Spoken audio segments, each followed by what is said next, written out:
Alright, 4 things wrong with Battlefield 5 Firestorm, the new Battle Royale mode that came to Battlefield not too long ago. And for the most part, I've enjoyed it, which is very surprising because I've never properly played a Battlefield game. I'm more of a COD guy when it comes to shooters.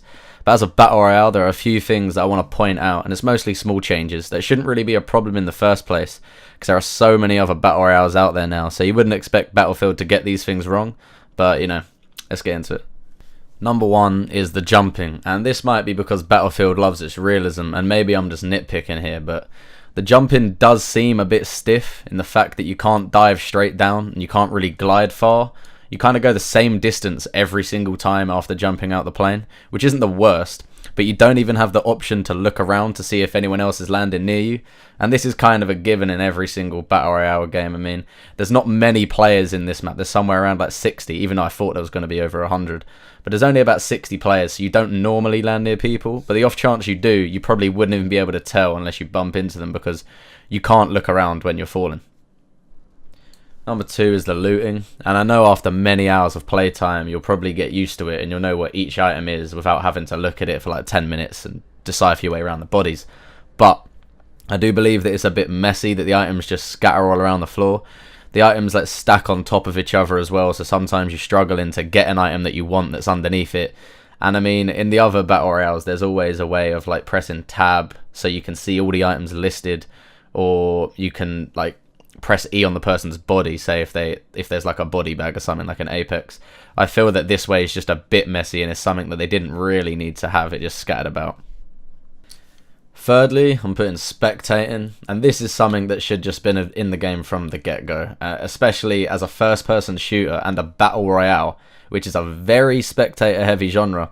It doesn't make sense why you would spectate in third person. Like that doesn't quite add up to me. Because there's ways you can take advantage of that. For example, like if your mate was spectating you and there was like a team, you could hear someone round a wall or something, your mate could just go up next to the wall and he could tell you if there's someone round there without you having to peek and risk getting killed or shot. But then on the other side, as you can see in the clip, there's a lot of times where you can't see what your mate's looking at. So the spectating is like pretty much pointless because you're not looking at what he's seeing, and you're either looking at the sky or looking at a wall because he's looking through a window or down a hill, and you can't see anything. Like, I don't understand how the hell this went through the game without having a first-person spectator option at least. My 4th and final point is about the pings, and although you can ping items and ping where enemies are to alert your team, I feel that they're just a bit too quiet and small to realise sometimes. As there have been many occasions where my teammates was like fighting someone and he's pinging them and I still have no clue where the pings are because they're blending in with the fire or the scenery or the map, or I just can't hear them because it's just the smallest little ding sound you've ever heard. As you compare it to like Apex, I keep referring back to Apex, but I feel like that's just fucking nailed Battle Royale, so I'm just going to keep referring back to that. But the pings, like people can see them as obnoxious, but I mean, you're not going to miss a ping in Apex. And that's one thing that they may have thought of when doing this. They might have made them a bit more quieter and a bit more low-key to not annoy people. But that's just another thing you can just say, give it the mute option, so that if someone is spamming pings or being a bit loud of them, then you can just mute them. Like, it's a quick fix. To summarise, other than these 4 issues, I think that the game is quality for the most part.